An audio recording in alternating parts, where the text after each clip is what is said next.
Bună, dragii mei, bine ați venit la previziunile pentru energia lunii mai. Acestea se aplică pentru toți cei care au soarele, ascendentul și luna în rac. Să vedem despre ce este vorba. Încep cu partea de tranzite astrologice, urmând ca ulterior să vedem care este energia în cărțile oracol și de tarot. Dar înainte de toate, voiam să vă mulțumesc tuturor celor care sunteți abonați pentru mesaje, sprijin și suport, iar celor care sunteți aici pentru prima dată să vă urez bine ați venit. Dacă considerați că aceste mesaje vă sunt de ajutor, vă invit să vă abonați și să apăsați butonul de like, astfel încât să mai vedeți și alte clipuri în viitor. Să începem așadar. Pe 2 mai, Pluto, planeta care ne vorbește despre transformare în profunzime, își începe perioada de retrogradare pentru voi în casa 8-a în Vărsător. Această casă vorbește despre subconștientul nostru, despre fricile noastre, despre transformare profundă, moarte și renaștere, ceva care se încheie și altceva care începe. Vorbește despre datorii, taxe, impozite, resurse împărtășite și banii celorlalți.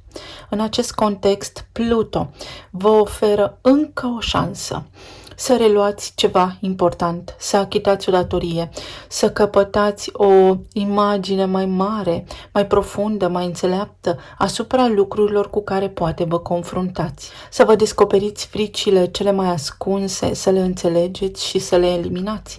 Să vindecați tot ceea ce ține de resursele împărtășite de banii celorlalți.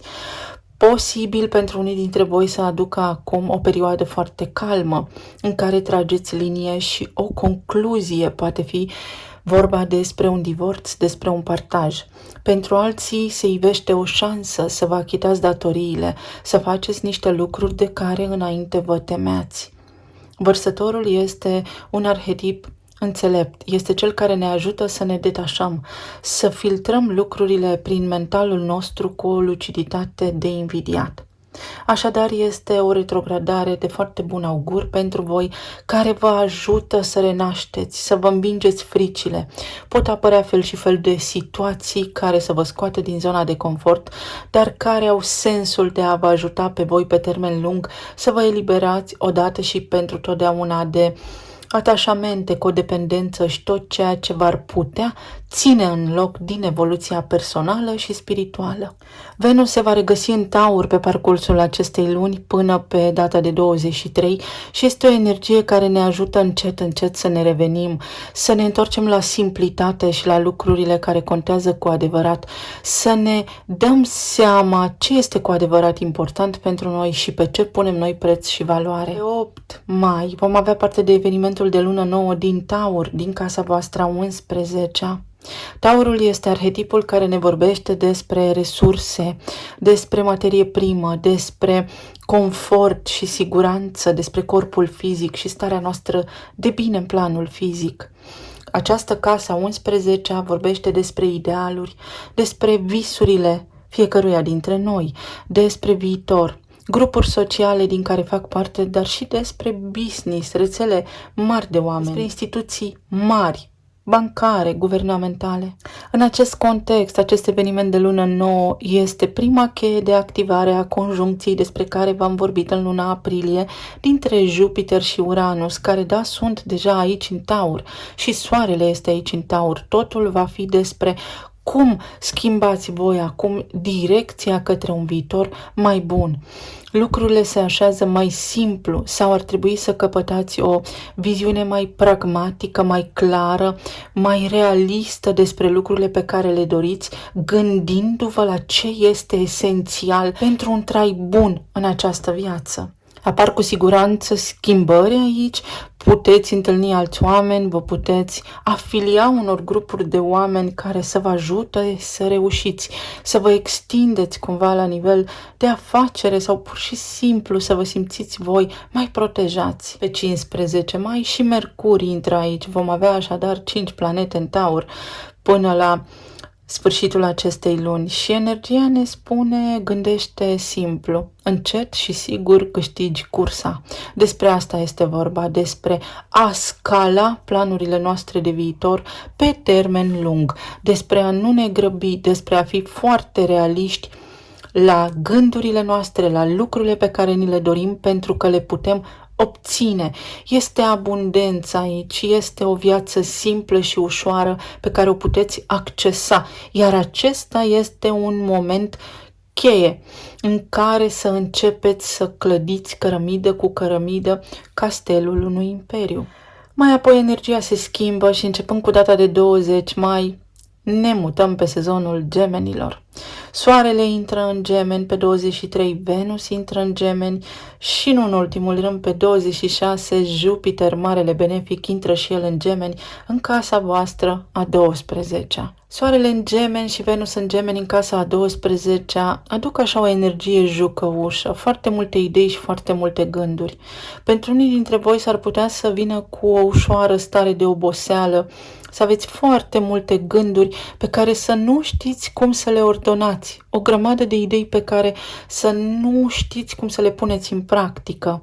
Poate fi o oportunitate să cunoașteți pe cineva care nu dorește să se expună sau pe cineva care are o viață personală ascunsă de ochii lumii. Gemenii reprezintă informația, gândirea. În acest context, pentru voi aici, se poate petrece ceva la nivel de mentalitate. Această casă a 12 este una izolată. Reprezintă karma de neam, transgenerațională, inconștientul colectiv de unde noi am preluat energetic și celular încă din pântecul mamei, de generații încoace, informație și tipare pe care astăzi le repetăm din iubire și loialitate față de neamul nostru, față de strămoșii noștri. Astfel că Venus în Gemeni vă face carismatici, puteți avea așa un fel de aură misterioasă sau pentru alții dintre voi poate fi ceva de genul nu te înțeleg, se petrece ceva cu tine și nu prea pot să-mi dau seama despre ce este vorba. Iar pentru alții dintre voi poate fi gândul la cineva care vă este în suflet, o idilă, o poveste de dragoste despre care știți doar voi. Iar pentru alții dintre voi poate însemna bani mulți din străinătate. Prin intermediul acesta al străinătății, de undeva de departe sau prin a vă extinde la nivel internațional și de acolo să vă vină abundența. Jupiter. Aici este marele benefic. Jupiter a mai fost aici acum 12 ani. Să ne uităm la anul 2012 și la ce se întâmpla în viețile voastre în acele vremuri. Se poate repeta o istorie, se poate recrea un cadru, iar dacă ceva v-a displăcut, acum aveți o șansă să evitați, să reparați, să corectați întâmplările de atunci. Este o energie foarte benefică. Vă aduce capacitatea de a studia, de a înțelege, de a penetra în informație și în mentalul colectiv mult mai ușor ca înainte. Să puteți face niște conexiuni fabuloase, să înțelegeți misterul lumii în care trăim, dar și ceea ce vreți să faceți mult mai ușor. Este o energie abundentă, este benefică, este foarte terapeutică pentru voi în mod dedicat, pentru că poate veni cu genul de informație care vă vindecă corpul fizic, cu genul de informație care acum, odată ce iese la suprafață și este conștientizată, vă eliberați de anumite structuri vechi, tipare vechi, coduri energetice vechi care nu vă aparțin vouă, ci neamului vostru. Este o cale către abundență la care trebuie să lucrați voi în solitudine și sufletul vostru. Pe 23 mai vom avea și o lună plină în Săgetător, iar pentru voi are loc în casa a 6-a. Așadar este vorba despre vindecare, sănătate, despre locul de muncă, despre cum suntem noi în serviciul celorlalți, animalele de companie, despre rutină, dar și despre mentori. Iar Săgetătorul este semnul care vede imaginea de ansamblu. O lună plină vine cu încheierea unor colaborări, cu încheierea unui loc de muncă, cu încheierea unei perioade în care poate v-ați simțit rău la nivel de corp fizic, cu găsirea unui diagnostic, cu începutul unui tratament. Săgetătorul are legătură cu planul internațional. Este guvernat de Jupiter care vă stă fix în opoziție în casa a 12-a și de acolo vă trimite semnale și vă spune trebuie să fii mai atent la rutina ta. Trebuie să-ți dai seama la nivel emoțional, la nivel mental și la nivel fizic ce faci pentru că boala apare întâi în suflet și ulterior în corpul fizic. Dacă vrei să fii bine, uite cauzele. Va fi un an foarte important pentru voi, veți avea mult de lucru, posibil să doriți să vă schimbați locul de muncă, să transformați ceva, să doriți mai mulți colegi sau colegii de serviciu să vă plece sau voi să doriți să vă întoarceți efectiv acasă din țara în care locuiți acum, dacă nu este țara voastră natală. Pentru alții dintre voi s-ar putea să faceți un pas către o altă direcție, să vă mutați din țara natală. Mai pot fi aici și încheierea unor complicații la nivel juridic. Și nu în ultimul rând mai avem parte de un eveniment foarte frumos în această lună și anume renașterea planetei Marte, războinicul, liderul. În Berbec, în ultimele 6-7 luni, Marte nu a fost vizibil pe bolta cerească și în astrologia veche, în literatura de specialitate, când avem parte de un așa eveniment, se numește renaștere. Iar pentru voi, Berbecul este în casa 10-a, a profesiei, a autorității, a responsabilității, a numelui, prestigiului, menirii sufletului și scena publică. Iar Marte este voința, determinarea, Berbecul, liderul, începutul. Poate începe ceva fabulos pentru voi la nivel de carieră, poate fi schimbarea numelui, poate fi o diplomă, un bonus, poate fi recunoaștere, poate fi orice ține de autoritate, să deveniți o autoritate în viața cuiva, asta înseamnă și părinte, sau pur și simplu să aveți curaj să înfruntați pe cineva care este o autoritate în viața voastră. Pentru alții dintre voi poate fi o promovare, succes în afaceri, urcați pe scara ierarhică și puteți deveni un lider de opinie, puteți deveni lider de piață, puteți avea foarte mult succes. Să vedem ce ne spune și oracolul. Balanța.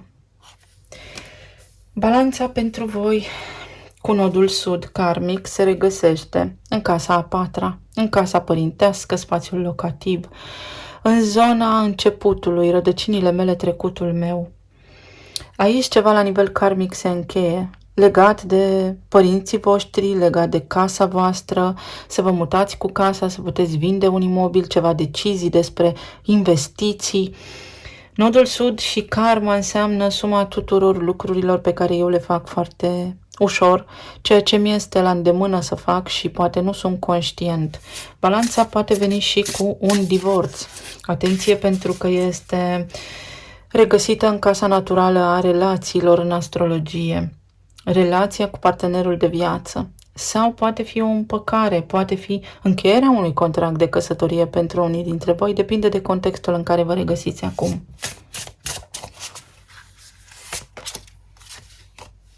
Și aici avem casa întâi a voastră în rac. Casa întâi vorbește despre imaginea noastră, independență, identitate, sufletul, ce vreau eu să fac, ce vrea sufletul meu să facă, să mă desprind de trecut, de karmă, de neam, să înțeleg că am iubit familia și a fi loial față de familia mea nu înseamnă să preiau și grijile, bolile sau provocările pe care aceștia le au. Despre un nou plan de viață, o nouă identitate, care înseamnă, după cum spuneam, fie divorț, fie căsătorie, fie prestigiu, nume, renume, faimă. Este o energie foarte bună pentru voi aici și foarte benefică. Cu Jupiter pe casa a 12 aveți protecție divină. Este ca și când aveți antena bine plasată în câmpul de energie, în mentalul colectiv și veți afla foarte ușor lucrurile pe care le doriți. Aveți acces la informații, dar și la revelații. Și aici avem, evident, casa a 12-a despre care vorbeam, unde se regăsește Jupiter și în opoziție, vedeți, avem centrul iubirii, chakra inimii, unde veți avea luna plină din Săgetător. Poate v-a rămas gândul la cineva, poate cuiva i-a rămas gândul la voi și în această lună puteți clarifica o situație care a fost cândva foarte complicată sau care v-a părut vouă foarte complicată. Poate apărea un mentor, o mână protectoare care să vă ajute, să vă sfătuiască, să vă îndrume în lucrurile pe care doriți să le faceți. Poate fi acea idee fabuloasă pe care o aveți acum și dacă o puneți în practică, este practic cheia care vă schimbă viața. Vă deschide ușa către prosperitate. Avem șoriceii și casa 5-a, ceva la nivel de relație cu copiii sau copilul vostru interior în această lună se poate vindeca. Provocări la nivel financiar pe care le puteți vindeca. Puteți vedea de unde vi se trag. Oboseală foarte multă și stres pe care acum trebuie să îl echilibrați, să-l îndepărtați. Casa a 6-a vorbește despre stres, despre rutină, despre ce fac în fiecare zi. Și Și pentru voi aici indicat este să aduceți echilibru în acest punct, în zona sănătății, în zona planului personal și a planului material. Și aici avem soarele, casa întâi, vedeți? Soarele în rac pe casa întâi. Vorbim despre potențial major pe care îl aveți în această lună să începeți niște lucruri fabuloase care să vă ofere vouă o viață nouă. Și cu Jupiter acolo în casa 12-a este foarte indicat să faceți niște lucruri, să îndrăzniți, să aveți curaj să faceți niște lucruri colosale. Să vedem în zona relațiilor. Avem asul de cupe, regina de cupe și 4 de spade. În zona planului material avem 2 de monede, avem înalta preoteasă. În zona planului emoțional avem pajul de spade și 10 de spade. Energia pentru voi, dragii mei, este foarte clară. La nivel emoțional, la nivel de relație, la nivel de identitate, de suflet, în această lună aveți ocazia să porniți în călătoria vindecării sufletului vostru. Aici, dacă sunteți singuri, potențialul să întâlniți pe cineva nou în viața voastră este unul major. Să ieșiți din stază, din hibernare, să începeți o nouă poveste de iubire. Aveți protecție, vedeți? Ce a fost stresant poate dispărea. Evident, voi trebuie să faceți aceste lucruri, să ieșiți în oraș, să vă apreciați, să vă îngrijiți, să vă iubiți. Pentru cei care sunteți în relații deja formate, aici pentru unii dintre voi poate fi vorba despre faptul că sentimentele s-au cam stins și că vreți să luptați pentru relația aceasta, vreți să faceți ceva pentru a vindeca relația, iar pentru alții dintre voi s-ar putea să fie încheierea unei căsătorii pentru că nu mai merge, tocmai din simplul motiv că poate gândul vostru este la altcineva. Poate fi vorba și despre divorț, dar poate fi vorba și despre vindecarea relației. Depinde de cum veți aborda voi, pentru că voi aveți liberul arbitru. Iar pentru cei care sunteți în perioada de separare, aici este o iubire karmică, dar o iubire care va ajuta să vă înălțați spiritul, să vă conectați cu spiritul vostru. Este o iubire foarte spirituală, un om cu care poate nu ați mai vorbit de mult, dar cu care vă puteți reconecta începând cu această lună, evident, dacă vă doriți. Avem judecata și luna. Toate fricile ies la suprafață. Toate întrebările pe care le aveți voi acum își pot găsi răspunsurile în această lună. Cei care sunteți singuri, a venit vremea să nu vă mai judecați poate atât de aspru, să fiți mai blânzi cu voi, să înțelegeți ideea karmei de neam, pentru că viața voastră este reprodusă unul la unul cu viața strămoșilor voștri. De îndată ce conștientizați aceste lucruri, veți prinde curaj. Aici este vorba despre înlături frica. Îmi dau seama cine sunt și pornesc într-o nouă viață. Îmi găsesc un partener potrivit. Cei care sunteți în perioada de separare, poate fi vorba despre cineva care v-a rămas în suflet aici, o iubire tăinuită, o iubire ascunsă. Sau poate fi vorba despre cineva de care v-ați despărțit, cu care lucrurile nu au mai funcționat și alături de care acum aveți o șansă posibilă, mai ales că îl avem și pe Pluto în perioada de retrogradare acolo în casa 8-a. Să treci peste frica ta, cel puțin să spui ce ai de spus și apoi să vezi dacă mai există potențial. Potențial există, dar pentru voi doi dedicat în funcție de liberul vostru arbitru. Iar pentru cei care sunteți în relații deja formate, aici este vorba despre îmi doresc să facem mai mult, dar simt că nu putem. Simt că am ajuns la fundul sacului, pe fundul oceanului. Este o lună în care unii dintre voi s-ar putea să vă regăsiți într-o situație de criză și să fie nevoie să vă resetați, să vă întrebați, mai putem, nu mai putem, mai există un drum, nu mai există un drum, merită, nu merită. Iar pentru alții dintre voi este revenirea, ne revenim la normal, ne dăm seama că ne iubim, facem ceva pentru noi. Aici a existat ceva la nivel de stimă de sine, cumva, frică. Din frică s-a ajuns într-un punct de unde vă puteți reveni, dar trebuie să înțelegeți înainte de toate frica și apoi să reparați lucrurile. Este o lună pentru cei care sunteți în relații stabile de dezvăluiri. frica, teama de a nu fi singur, să porniți de acolo și să vedeți ce se întâmplă în relația voastră, iar pentru alții dintre voi poate fi împăcare, armonie, evitați un divorț. Distanță și perspectivă. Ne-am distanțat și acum trebuie să vedem de ce. Ce mai avem de făcut, ce avem de făcut. Ne reapropiem, ne vindecăm sau ne separăm. Asta spune despre cei care sunteți într-o relație deja formată, despre cei care sunteți în perioada de separare, perspectiva de a vă împăca cu cineva de care v-ați despărțit, iar pentru cei care sunteți singuri, apare cineva, există potențialul. La nivel de plan material, aveți niște dubii, aveți niște planuri și nu vreți să spuneți sau nu știți ce să faceți, ce decizie să luați.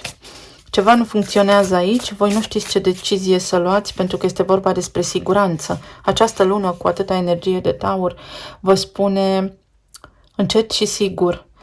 Soarele, până la urma urmei, vedeți, veți găsi niște soluții la nivel de plan financiar, niște situații acolo se transformă înspre bine. 7 de monede. Poate fi vorba despre investiții, poate fi vorba despre rezerve, poate fi vorba despre un nou loc de muncă, poate fi vorba despre faptul că ați stagnat și vă doriți să evoluați. Și puteți. Amintiți-vă că Marte renaște în casa profesiei voastre. Și aici avem lumea. Se încheie această perioadă de confuzie și vă va fi foarte clar ce aveți de făcut. Pentru unii dintre voi poate fi o schimbare colosală la nivel financiar, la nivel de loc de muncă. Vedeți, după ce ați investit atât de mult în voi, calificarea voastră și parcursul vostru profesional, puteți să vă elevați, puteți să fiți recunoscuți.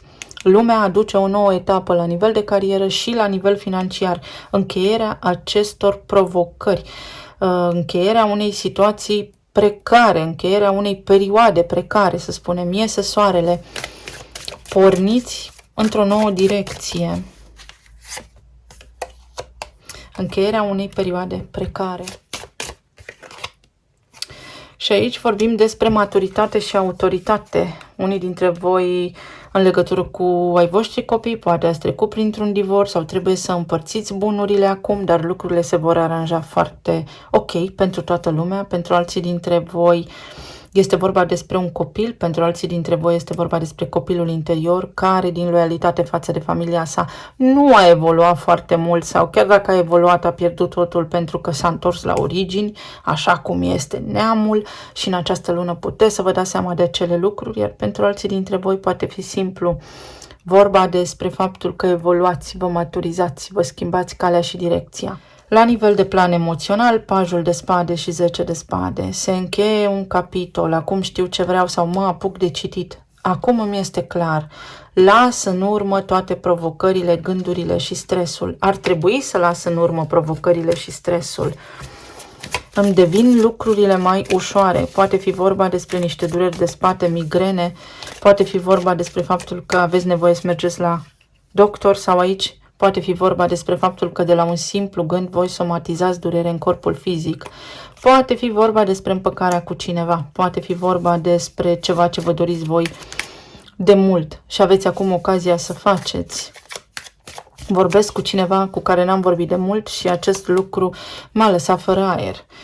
Pajul de monede. Am curaj prin curaj. Mercur și Venus în Taur în casa 11-a. Îmi schimb viața. Am planuri noi de viitor la care îndrăznesc să visez pentru că știu că am și șanse să le materializez. Ia uite, magicianul. Comunicarea cu cineva între sezonul acesta al Taurului și al Gemenilor vă merge bine. Este un sezon foarte bun pentru voi. Acesta poate fi și Jupiter din casa a 12-a care vă arată drumul pe care puteți merge și ascensiunea de care puteți avea parte personală, dar și profesională. Aici poate fi revenirea cuiva din trecut, poate fi o sarcină pe care acum o puteți avea în cazul în care v-ați chinuit să aveți copii, poate fi vorba despre aplanarea unui conflict cu cineva mai tânăr, cu cineva din familia voastră, dacă voi sunteți copii, împăcarea cu un părinte, înțelegerea, iertarea. Talismanele.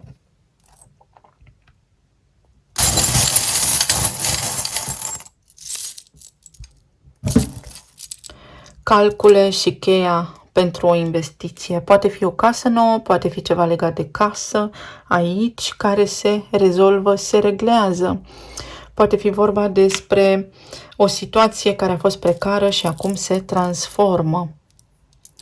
O vacanță, o mașină, niște lucruri care vin pentru voi în această lună și vă fac viața mai ușoară.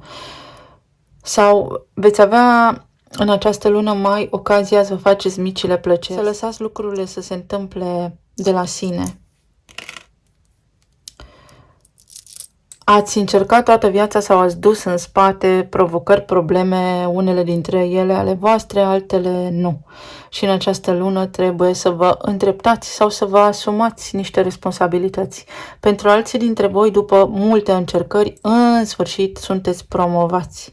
Ați avut coloană vertebrală, ați făcut tot ceea ce ar trebui și acum culegeți roadele. Cineva loial poate fi un început, Big Ben-ul fabulos, uite, se anunță ceva fabulos pentru voi aici, vă este foarte benefic, poate fi un prieten care vă ajută să descurcați o situație, aici aveți din nou judecata, împăcarea cu cineva, revenirea cuiva în viața voastră, cineva care a fost dulce amar, un ochi a râs, un ochi a plâns. Aici, pentru alții dintre voi, este un concediu, o vacanță, poate aveți legătură cu Franța, o situație care se armonizează, lucrurile devin mai elastice, mai ușoare, mai maleabile. Pentru alții dintre voi aici este vorba despre lucruri simple, să vă întoarceți la lucrurile simple, să vedeți care vă sunt prioritățile, vă eliberați dintr-o situație care v-a sufocat. Pentru alții dintre voi trebuie să deveniți cumva independenți. Independenți, v-ați bazat foarte mult pe alții și aceasta este cumva o proclamare a independenței, o călătorie sau undă verde către a mă simți bine, cineva mă găsește atrăgător, eu găsesc pe cineva atrăgător sau este undă verde să comunic cu cineva a cărei identitate este doar de voi cunoscută. Din nou ceva loial, cineva care se gândește la voi, uite, luna plină din săgetători și animalele de companie, să aveți grijă, să le ocrotiți. Și aici avem inițialele D și E, poate fi vorba despre Germania, poate fi vorba despre deveniți o nouă versiune de-a voastră, versiunea voastră cea mai bună, poate fi vorba despre niște informații noi pe care le descoperiți, despre platforme mari, despre instituții mari, despre extindere colosală, poate fi vorba despre un copil pe care îl puteți avea sau un copil alături de care ați luptat să faceți niște lucruri și acum situația se armonizează.